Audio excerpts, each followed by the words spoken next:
I would request our immediate former president, Mr. Arnob Basu, who's moderating this session, to please take his stage. And Shornali, if you could invite the other panelists who are very senior industry leaders to please join us on the dais, and we'll be shortly having the Honorable Minister of State of Industry of West Bengal on the dais.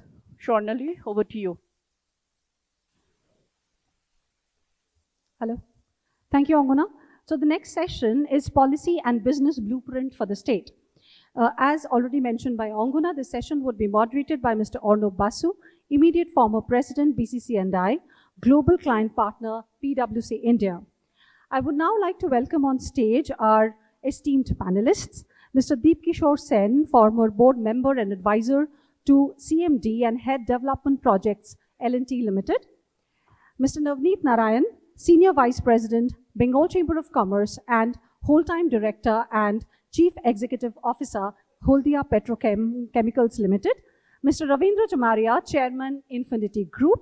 Mr. Shupriyo Sinha, Director, Business Transformation and Corporate Strategy, the Peerless General Finance and Investment Company Limited. And Mr. Sushil Mohta, Chairman, Merlin Group and Chairman, World Trade Center, Salt Lake. Can we please put our hands together for the esteemed panelists and the moderator? Thank you very much.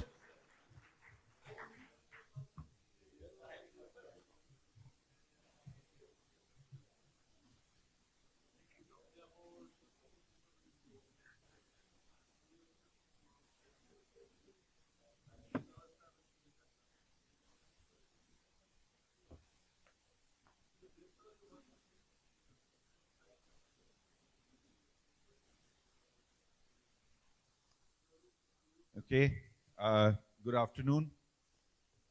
It's always a challenge to do the second session after the inaugural session, right?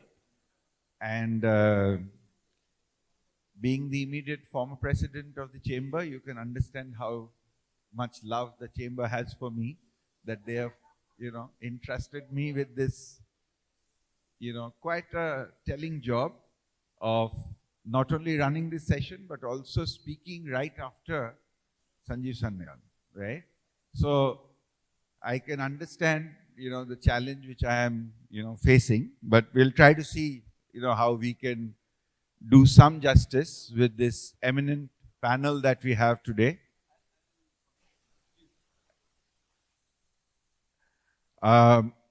So as we go around the panel, we'll keep talking about some of the industry views of what we need to do in Bengal.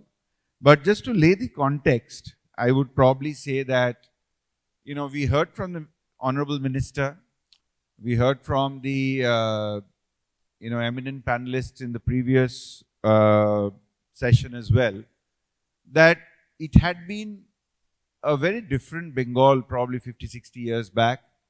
60 years back, we were about 10.5% of the nation's GDP. Today, we are at about 5.5%, slightly above 5.5%. If you look at Viksit Bengal, it is very important for us to understand that Viksit Bengal will happen not only with all of us in this room doing something, but it also has a lot to do with different kinds of industries.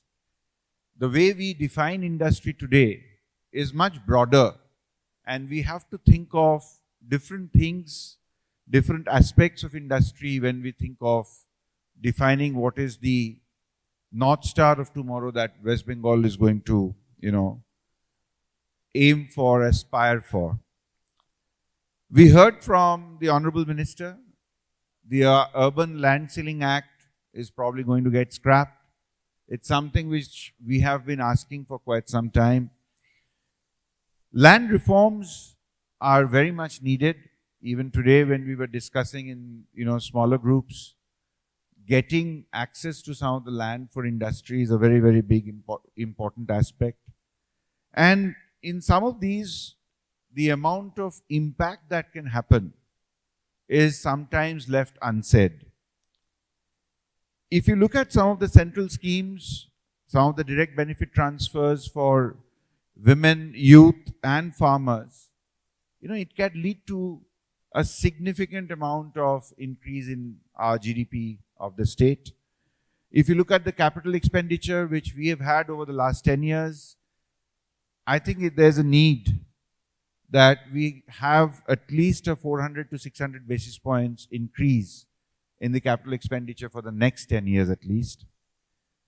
If you look at the current trajectory of exports, and it would come, cut across different industries, whether it is around tea, fish, mango, value-added products like potato, Bengal sweets, different kinds of handicrafts, the kind of exports that we have today versus what we need to aspire for tomorrow is very, very different. We keep talking about infrastructure. If you look at the port-led economy, and that has a significant connect back with Kolkata and Holdia and Tajpur, the kind of development that we need, the kind of infrastructure that we need. Any of you who have been working in anywhere around Taratala would know that for us to go from here to Taratala and cross Taratala and go somewhere, you're more worried about the car. You're not worried about reaching your destination. You're worried about the car, whether the car will last the road or not. So I think it is very important that we look at some of these aspects. And how can we ignore healthcare? The health of us, each of us, our people, these are important aspects to grow in for us to become Viksit Bengal. And hence, we would need to focus on agri-value chain. We would need to focus on real estate. I represent a professional services organization, PwC. We heard that PwC has been here for 150 plus years. It's true that we still have our largest base in this city. We have our headquarters registered office here. But if you think of the kind of brain drain that we see in professional services today and how we can revert it, it's a need of the hour to bring industry back so that professional services which caters to industry also gets to come back to Bengal. We heard about manufacturing. We keep talking about manufacturing. We have Navneet here today. We'll hear a bit about not only chemicals and the future of chemicals industry that we want in the state, but we also want to know what kind of infrastructure connectivity with Haldia is needed if we truly want Haldia to be the chemical hub of the future. And if we can do some of these things, we would probably see results which have been seen by other states already. Between 2001 to 2007, Gujarat had its agricultural output grow 20% more than the rest of India. Not something we should aspire for? Is it not something which we should look at? If we look at Madhya Pradesh's agriculture boom, which was FY13 to FY21, it was a 10% CAGR for the first 10 years on the back of irrigation projects and power supply. If you look at the roads-led growth model, which we have seen in some states already, today UP has 6 expressways and 11 more under construction. Nearly 3,000 rural projects which have been completed in 2010 to 2012 in Gujarat, which have all been on the back of a roads-led growth. Where are those roads in West Bengal? If you look at the smart cities, we heard today Mr. Sanyal talking about Kolkata. It's not just about one Kolkata. We need more cities. The number of smart cities in Tamil Nadu is 12. We have only 4 in West Bengal. If you look at some of the industrial cities which have been built up, Gift City, Bundelkhand Industrial Development Authority, we need to aspire for some of these things to come to India, into West Bengal. The kind of infrastructure spend which we have had on real estate, again, West Bengal needs to look at that, and we have some real estate experts today in the panel to talk about it. And it's not just about subsidies. Yes, we need subsidies. Farmers need subsidies. They need electricity. They need water. They need irrigation. But if you look at some of the financial transformation of the discoms in some other parts of the country, it's important that we look at those. It's not just about increasing renewable energy, but what is the percentage of renewable energy of the country that we have here? And how are we looking at green energy growth as we look at this state? These are some of the questions that we need to answer. These are early days for the new government. But for all of us, we are still in the same profession that we have been. And yes, there is a change in the sentiment. We can write the sentiment change. But we have to follow it up with actions. And it's not just the government, as Dr. Dasgupta was saying, it is a combination of what the industry and the government will do. It is that public-private partnership which has to work to make this work for us. So with that, I will probably go around the panelists and I will request the panelists to keep their discourse to probably 5 to 6 minutes to start with. And depending on the time, we'll come back to you for one more round of your reflections. And Navneet, if I can start with you. You spoke about Haldia Petrochemicals, but I would probably ask you, can you talk a bit more about how you see the chemicals industry grow in the state? What kind of infrastructure needs you see as the crying need for Haldia today? And what do you think we can do to make it far more broad-based? Thanks, Arnab, and thank you, everyone. I think we had a great first session, and I think the kind of what we heard from the honorable ministers and from Mr. Sanyal, if we can translate that on the ground, I think we are looking at a different state in a few years from now. Now, Arnab, to your question on chemical industry. Chemical industry, as we all know, is in a way a beacon of industrialization. And I'll just share some numbers with you. The per capita consumption of chemicals, polymers and chemicals in India is 15 kgs per person. Bengal is 5. And the global average is 64. So India is way below what the global average is way behind the rest of Asia. And within the country, and as Mr. Sanyal spoke about, and I have been following this east-west, Chennai to Kanpur line, when economists look at it, Eastern India has been a laggard, and Bengal is at 5 kgs per person. Now that is good news and bad news. Good news because that's an opportunity. As the industry grows, as the economy grows, we'll see the per capita consumption increasing. The bad news is we could have done this earlier. Now, chemical industry touches all of us. No matter what we think, whether we like chemicals or not, it touches all of us, including the medicine that you take. It's actually got chemicals. So you can't escape chemicals, and that's really part of the economic growth of civilization globally. Now, when you look at chemicals and you look at Haldia Petrochemicals to start with, chemical industry means huge investment. We made in the year 97 to 2000, 6,000 crores, which today is $1.8 billion. To put up the plant of Haldia, what it is today, you need to spend $1.8 billion. Bengal needs more of that. We did not grow for various reasons, and I no use looking back in time. I think we have to look forward. And with the investment, I think Dr. Chatterjee, as a founder, as a chairman, has been very clear. He had an emotional connect with Bengal, and I think that's the reason he persisted over the years. And as HPL and TCG Group, we are continuing to invest in the state. What is required really is to have more of these anchored industry coming in.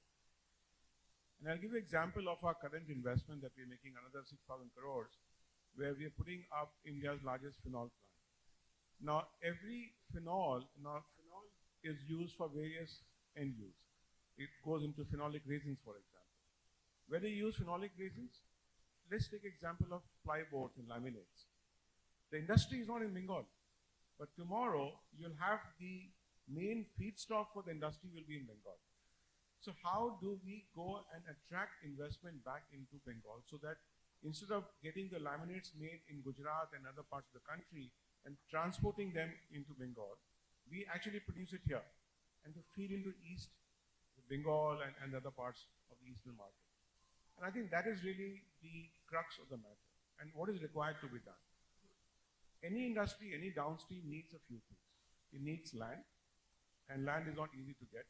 So we need obviously help of the government to see how we can make land available. We need power. We also need green power. And I think Arnav spoke about green power. Solar may not be best for Bengal, but can we get green power from other parts of the country where it's more economical to produce solar power? So the wheeling charging, because the state has to enable that to happen. Third is water. Bengal has water, but do we have good quality water? At Haldia, the water we get has very high chlorine level, which is just the worst thing you can do to a chemical plant. So I think, basic things from an infrastructure is land, water, and power. The fourth, very, very important, is talent and the people. And I think we have to really look at how we can enable that to happen, where we can work with the government as partners to make available land, make available power, water, and create conditions for people to come back here. Bengal has lost a lot of talent who has left the state. Now, those of you know about PCG Crest. It's a brainchild of our founder, where he's investing huge amounts of money in building Crest. Crest stands for Center for Research in Engineering, Science and Technology. He has brought back people who left the state, who left the country, and who are, the top end of researchers. The idea is to bring back talent, make Bengal, make Kolkata the hub and center for research in pure sciences, which in turn has a huge multiplying effect. So what I'm saying is really for the industry and chemical industry to prosper, it's important that we create the right infrastructure, create the right environment so industry can come back in. The second thing, I'll just take a minute, Arnav, is we have looked at Haldia. Now, Haldia is today 4 hours from Calcutta. And Haldia could be actually an hour from Calcutta. So it depends on how we create infrastructure to connect Haldia to Calcutta over Raichak, for example. And why I'm really proposing this, and as a BCCI, we have prepared a very nice report on that. Haldia can become to Kolkata what Gurgaon is to Delhi. And I think that is the opportunity for us. It attracts people to come, stay in Calcutta, work in Haldia. People coming from outside the state, they will have challenges of schooling, infrastructure, hospitals. So they want the family to be settled so that they can work in a place like Haldia. And we have struggled to get talent from outside the state coming in. So I think we need to create an infrastructure so that we enable the industry to grow at the pace that Bengal really expects and wants it to grow. Thank you. Thank you. Thank you. Maybe I'll shift a bit to Mr. Moumita, you. We keep hearing about real estate development, urban infrastructure development. Tell us a bit about why it is so important and how you look at the development in Kolkata vis-a-vis other cities like Pune, Hyderabad, which were far behind Kolkata at one point of time, but they've gone much ahead. How do you look at that and why it's so important for our overall growth? Good afternoon, everybody. Well, importance of urban development and real estate, I think what Mr. Sanyal has already said. After that, I don't need to elaborate perhaps. And it is the engine for the growth of economy and, more so for Bengal, because in last 5 decades, there has been inadequate policy focus on real estate, practically no policy in fact. In fact, the real estate industry was not seen as a respectable industry. When we used to say during the left front regime, it was a promoter word, was not a dignified word. It is such an important industry, but was never recognized. The real estate does not mean just the housing. There are different verticals now. We create IT parks, we create data centers, we create shopping malls, commercial complex, healthcare institutes. Our members from TEDAI are in hospitality, hotels, industrial estates. I have developed 2 industrial estates for MSME sector. So it's so important industry, but was completely ignored in last 50 years. The real estate is consumer from 300 industries, and it is the construction sector is the second largest employer after agriculture. In fact, real estate is the industry which does not require perhaps any kind of subsidy or financial support from the government. Rather, we are one of the biggest contributor. 30% of our sales value goes to exchequer. Every 30 rupees out of 100 rupees in some form of tax, duty, GST, stamp duty, development fees, cess, this goes to exchequer. And this creates the physical infrastructure to attract the talent, creates a vibrant atmosphere, which is very much necessary to stop the brain drain from West Bengal. The previous government failed to take adequate measures for growth of industry and business in West Bengal, resulting very less job creation and migration of talent to outside world, be it overseas or Pune or Hyderabad or Bangalore.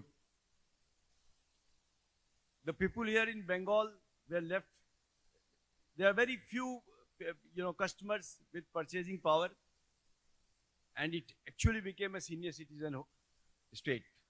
You go to Salt Lake, you will find in most of the houses, the senior people residing there, youngsters working outside somewhere, either in the country or overseas. The key requirement today are for rejuvenating state's economy and real estate, which goes parallel, are various reforms in the laws related to land. Scrapping of urban land ceiling is of course required, but in Land Reform Act also we require certain amendments. We require a good township policy like Gujarat, Maharashtra, maybe land pooling or township policy. We need to have some best case study and prepare something which can suit to Bengal's land strata and the requirement here. Then we require slum redevelopment and redevelopment policy and slum redevelopment policy so that the city can have a better skyline. I firmly believe like a show window of a shop attracts a customer, a good city skyline will attract investors.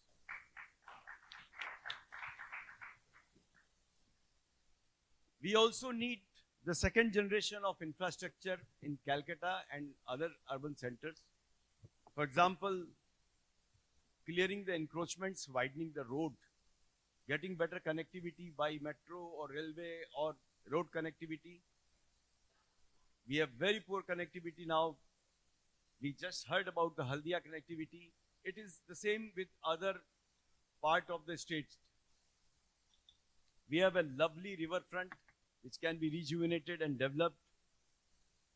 We need to have, the lot of developments are happening now in Panchayat area. We need to have good infrastructure in Panchayat area, be it solid waste management, be it drainage system, water supply system. There are developments which are happening, mushrooming development, because there is no proper policy, but there is a huge pressure on urban centers.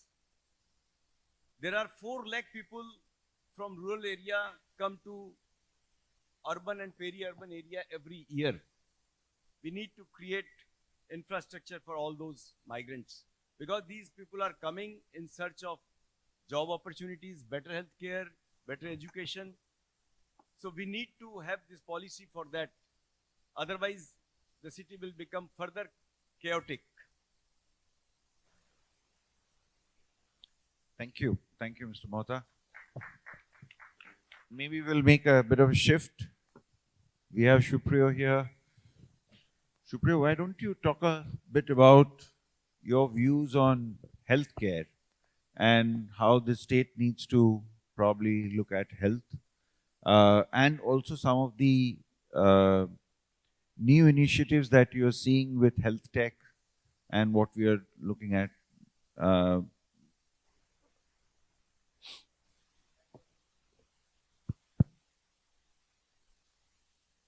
Hello.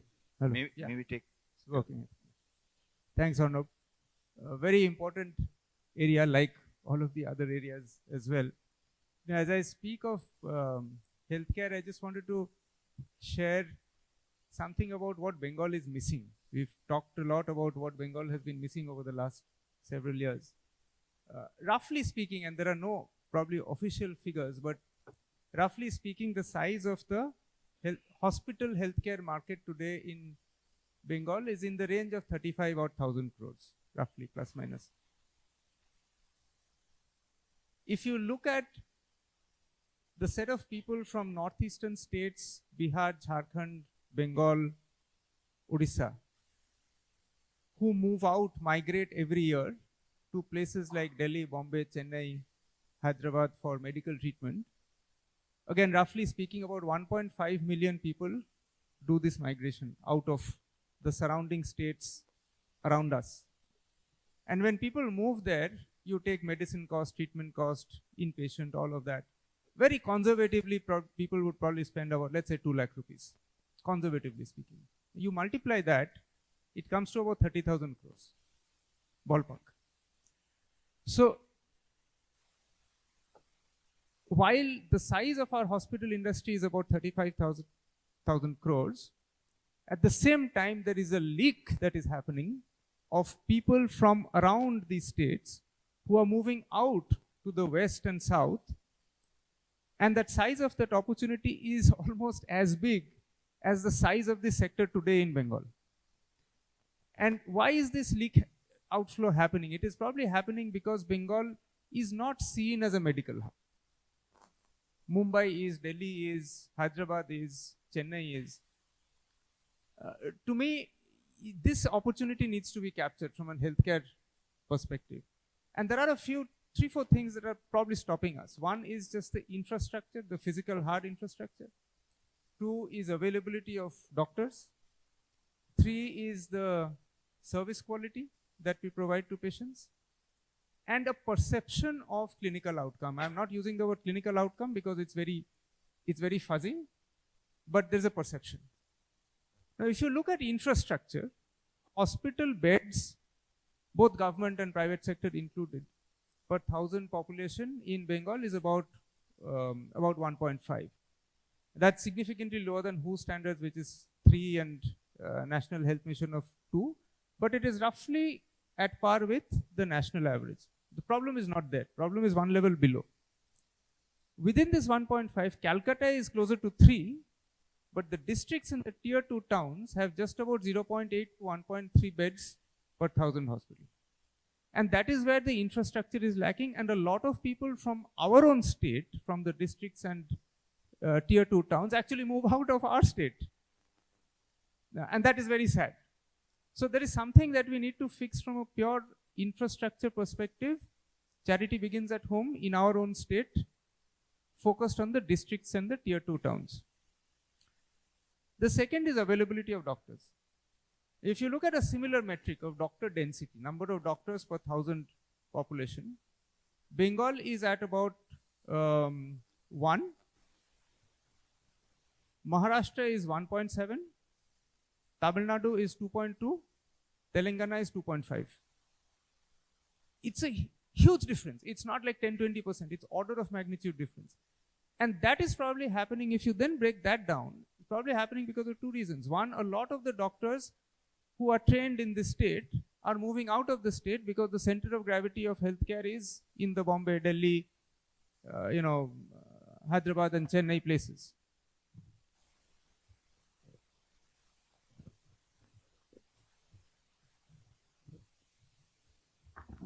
We have the Honorable Minister of State, Srimati Moumita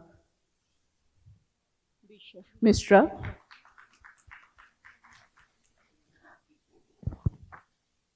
So I was talking about the availability of doctors. So the density of doctors in Bengal is lower, partly because many of the doctors are moving out.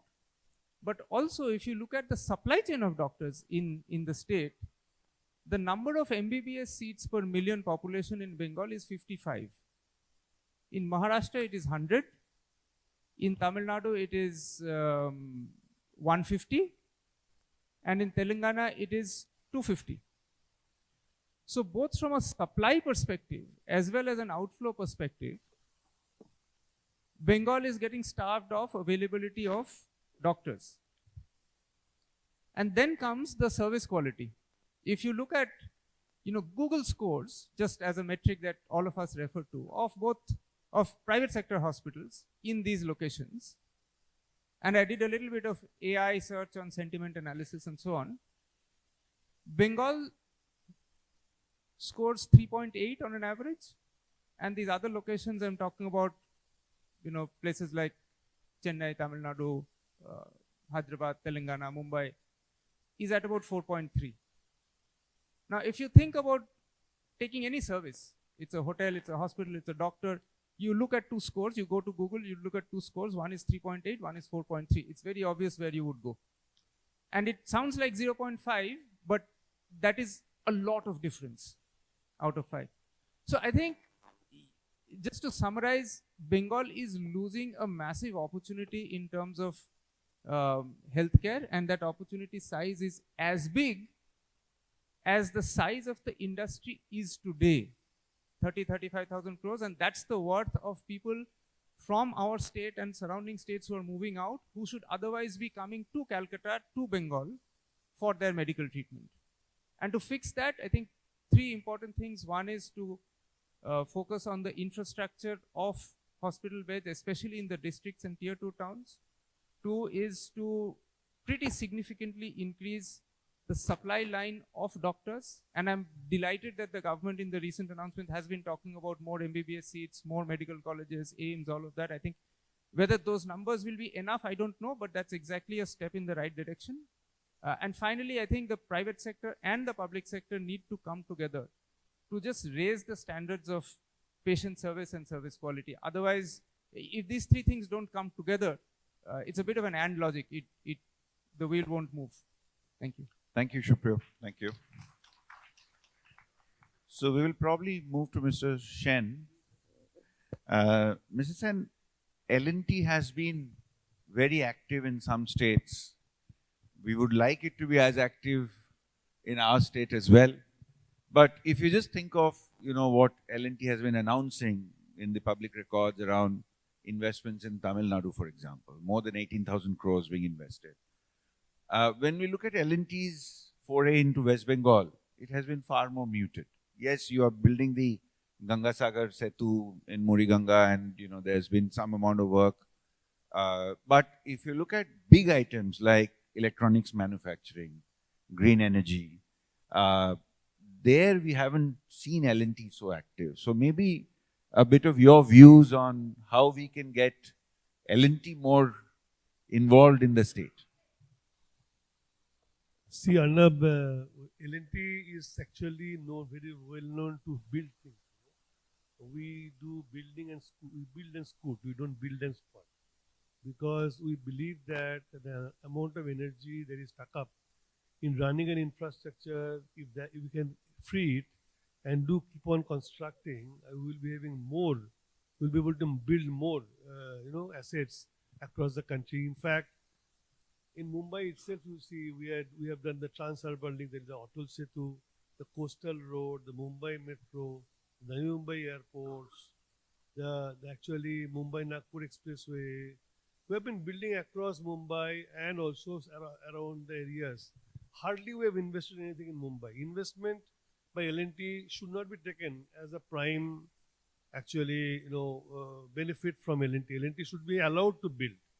At this point of time, L&T has actually been having a revenue of nearly 2.9 lakh crore, out of which nearly 55% is from pure construction and EPC projects. And they're all mega projects in nature.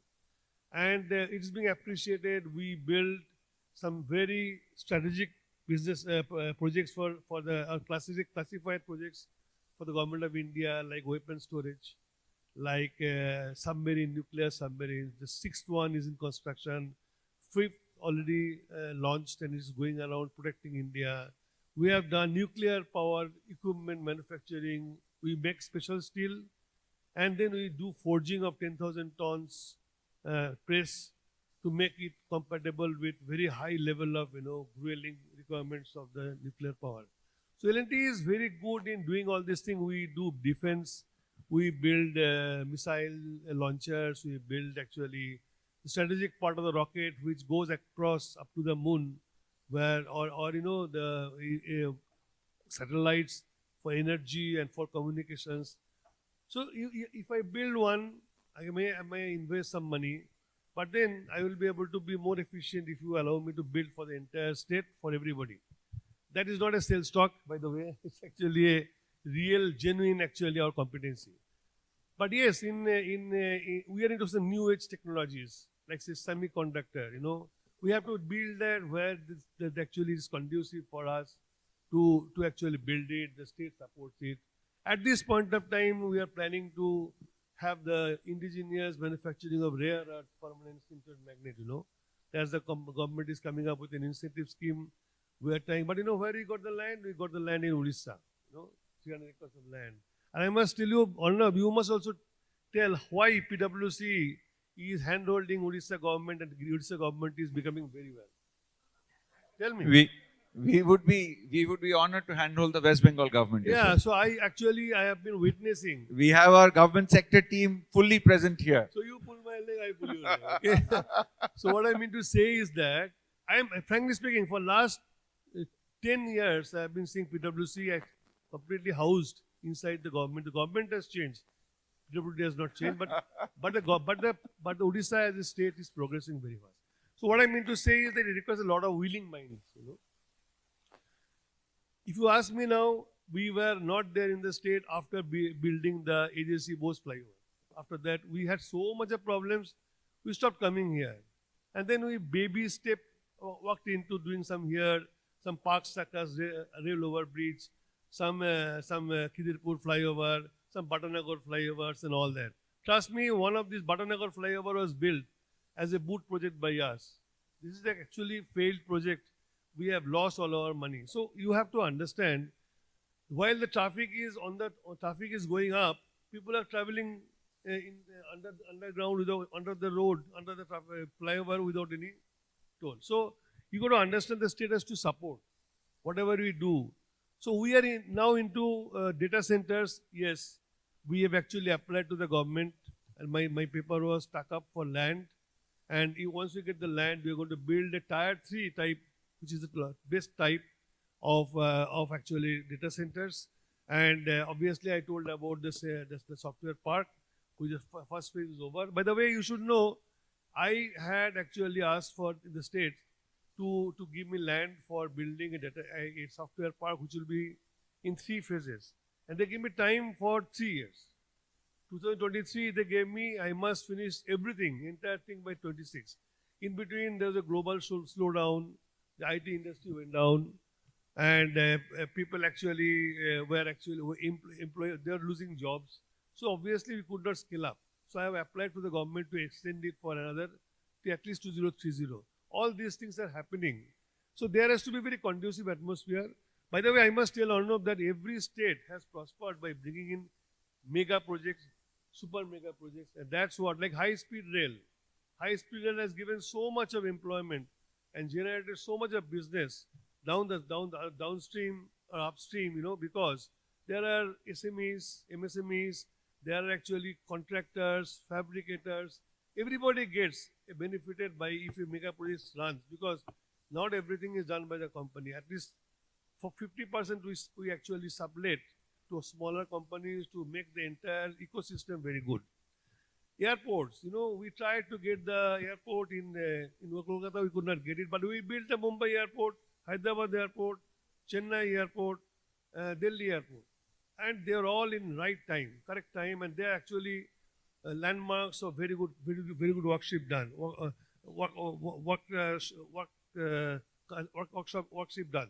So my point is this, that we are ever willing, we have not left the state, we have built the second Hooghly Bridge, second Vivekananda Bridge, and all these things. We have built the convention center, and all these what we have built a landmark in terms of quality and timely completion of infrastructure. We are extremely willing. We have made the honorable CM. We have to actually have policies in the state, which I think you can always, PwC can always support the client, the state, and we can keep on building together. Thank you. Thank you, Mr. Sen. So we'll shift to Mr. Chamaria. One industry where the state has done something, but I would probably say as a technocrat that, when I look at the strides made by Bangalore compared to Calcutta, yes, we, in the IT sector, we have done well. But, if you look at Sector 5 today, you think that, okay, could it have been far bigger, far larger? So maybe your thoughts on, what you see in the tech sector and how you're looking at, supporting that. Thank you, Mr. Basu. As far as IT sector is concerned, I feel it is a very low-hanging fruit for the development of West Bengal, and especially the GCC Global Capacity Centers. In India, we have around 2,000 centers, and in West Bengal, we have 2% of that. And we can easily grow double easily. And we have the infrastructure, we have the talent, we have everything over here. It's the government policy which is more important, especially for GCC center. Their main requirements, whatever is needed, is the ease of business and green power they need the most, So as long as we can provide green power and other infrastructure which is required by them, and lot of talent which has gone out of West Bengal to Bangalore or Pune or Hyderabad are willing to come back as long as they get a good job and same facilities. So according to me, one GCC center at least employs 1,000 people, because if you look at India numbers, out of 2,000 centers, around 2 million people are employed. So on average 1,000. And to attract 30, 40, 50 GCC center is not a big deal. And government is recognizing that. In the new government has also, in the policy, has declared certain incentives for data centers and this and that. Data center is another thing. So GCC, data centers, and as long as, we could have done much better because of the problem, the policies, things did not do well. But of late now, the people are getting interested in Calcutta. And I must add here, as to the land is concerned, I personally feel that Kalyani is the best place for new IT sector. It's already developed town, everything is there. So many industries are close there, and lot of good land is available. And now with the announcement of the new Kalyani airport, it makes all the sense to concentrate on Kalyani for the IT and ITS. And it's a highly talented job. And we should also look at our universities and others to really introduce new courses which is industry required. So overall, the situation is looking much bright than it has happened in the past, and a very lucrative, low-hanging jobs. Thank you. So Navneet, maybe, Mr. Chamaria touched upon data centers, and you were talking about, some of the investments outside HPL the group has. So any thoughts on what's happening on the data center side? Because nowadays, no discussion can finish without a discussion on AI and then data centers around that. Arnab, I think let's look at what are the strengths of the state. And in any analysis as an industry, when we do it, we do a SWOT, very simple. And I think one of the biggest asset and strength of the state is the education system. I think people in Bengal are far better educated. I think that people, really focus on education as the means to growth in their life. The second strength of this state really is the contribution of women. We should not forget women. I think women in the state are far more empowered than compared to other parts of the country. And their participation in the labor workforce is very high. So these are two strengths of the state. And I think we have to see how we can build on this. So as he spoke about GCC, similar with data center, and I think as a group, we are looking at various opportunities in the state as well. The other thing is, which I touched upon, was education, I think, and research, because there is a huge opportunity to do fundamental research, which in turn will create the knowledge to propel the industry and the economy over the next 20, 30, 40 years. So I think, these are various aspects on which we can capitalize on the strength of the people of the state, which is really the biggest strength that we should not forget. Thank you. So we had quite a few different industry views. Now we have the privilege of hearing from the Minister, Ms. Misra, on her plans, her dream about the state. It's not just about one particular industry. It's not just about real estate, data centers, technology, healthcare, chemicals, construction, professional services, but overall her vision of Viksit Bengal. Ms. Misra, over to you. You can.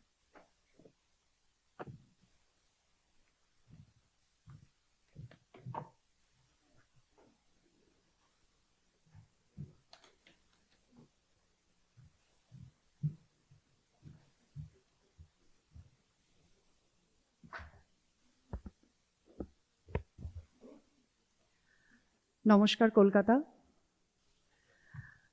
Thank you so much. It's my honor to be here. And we have just completed one session earlier, and this is the next session is going on. And I would like to thank you and give my gratitude to all of the dignitaries on my dais and all of the people you are here. And at the same time, from my government, from my party, and from my Honorable CM Sir part, I would like to convey my gratitude to you and your family and members for blessed us, for supporting us to give an opportunity to make Bengal to Sonar Bengal. So,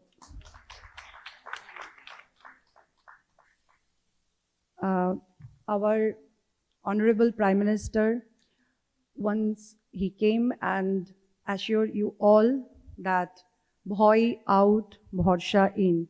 And upon that bhorsha in, you all blessed us. And today you can see that this bhorsha is with you, because our government, now our slogan is Apnar Sarkar, Apnar Sathe. Industry is a big part of any state where GDP and the work generation, job opportunities, everything come out. But not for the last 15 years. I can say for the last 50 years, there was no industry, there was no industry culture. Because there was no work culture, because there was no industry environment friendly. We have seen that industry friendly environment has given from the government side. But as you all have now seen and trusted with your own chosen government, that our Honorable CM Sir, who has given land to the BSF within 15 days, and we all are secure here as a family and as industry level. We can say now we are safe in West Bengal. Secondly, there was a threatening culture, there was a syndicate culture was there, so that there was no investor who come, and there was no idea to share here कि हम लोग यहाँ पे आके business करें और हम लोग कुछ grow करें, because of that culture. Now we are treating all of that as zero tolerance, because we want to grow West Bengal not only as a industry hub, as हम लोग जैसे पहले सोचते थे, as we think before, what Bengal thinks today, India will think tomorrow. वैसे ही हम लोगों का जो काम अभी चल रहा है गवर्नमेंट की ओर से, हम लोग वही कोशिश करेंगे कि जितने भी इंडस्ट्रियलिस्ट है यहाँ पे, वो लोग फिर से एक्सपेंशन का सोचे, एंड बाहर से जो लोग आना चाहते हैं उनके लिए एक कंफर्टेबल एनवायरनमेंट हो कि they will feel safe to be here. In West Bengal, we have everything. We discuss, I have just listened कि यहाँ पे बहुत सारे field में discussion हो रहा था, health and any other sector like IT, data, chemical and construction. We have everything in West Bengal. This is the state where you can have agriculture, where we can have minerals, where we can have hills, we can have Sundarban and our ocean, everything. But हम लोगों का जो नहीं था, that was our desire, कि development का desire. हम लोगों का ऐसा नहीं था कि इंडस्ट्री यहाँ पे सेटअप करे, प्लान यहाँ पे सेटअप करे, जहाँ पे हम लोग ऐसा कुछ पॉलिसीज़ लेके आए जहाँ पे बाहर से भी लोग आके यहाँ पे इन्वेस्ट करें. हम लोग इसलिए फेल हुए थे क्योंकि हमारा गवर्नमेंट हमारे पास नहीं था. Now you all are rest assured to have your own government, that is सबका साथ, सबका विकास, सबका विश्वास and सबका प्रयास. So I hope that with all of your guidance, I am representing youth generation, young generation. जब टाटा यहाँ से चला गया था, so me also was hoping कि कब यहाँ पे इंडस्ट्री आएगा. We had pain कि यहाँ पे कभी कोई इंडस्ट्री हो नहीं सकता है. But now from the part of my Honorable CM Sir, from the part of my government, I can assure you, अगला जो दिन आएगा यहाँ पे, जो पहले का था, जो ब्रिटिश के समय से हो या जो चांद सौदागर की टाइम से हो, जहाँ पे बिजनेस यहाँ से स्टार्ट हुआ था, now again we are going to and that path कि बंगाल से फिर से इंडस्ट्री स्टार्ट होगा. So I request all of you to share your ideas, share your action with your government, and your government always with you. Thank you so much. Hoping your cooperation. Jai Hind, Vande Mataram. Thank you. So you heard from the minister that the government is willing to listen. So on behalf of the chamber as well, I would probably say that please keep your ideas coming. We would like to play our part in being a conduit of taking those ideas from all of you to the government. And we have been given that assurance that they will look at it not only with the right earnest, but also with the right speed. And it was a wonderful session today. I think we heard from different people, different industries, different aspects, and I'm sure in the coming days we will see more GCCs being set up in Bengal, more industries being set up. We will have mother industries which will come, which will then open up many manufacturing facilities here. MSMEs will thrive. We heard that how when one big corporate works, there's an ecosystem of smaller players who then get work and they get their contracts to work on that same thing. We heard about how we can improve healthcare so that people look at West Bengal also for medical tourism within India, not just from Bangladesh, but from within India as well. People come over for healthcare. So on that note, I would like to say thank you to all of you for this session, and Jai Hind.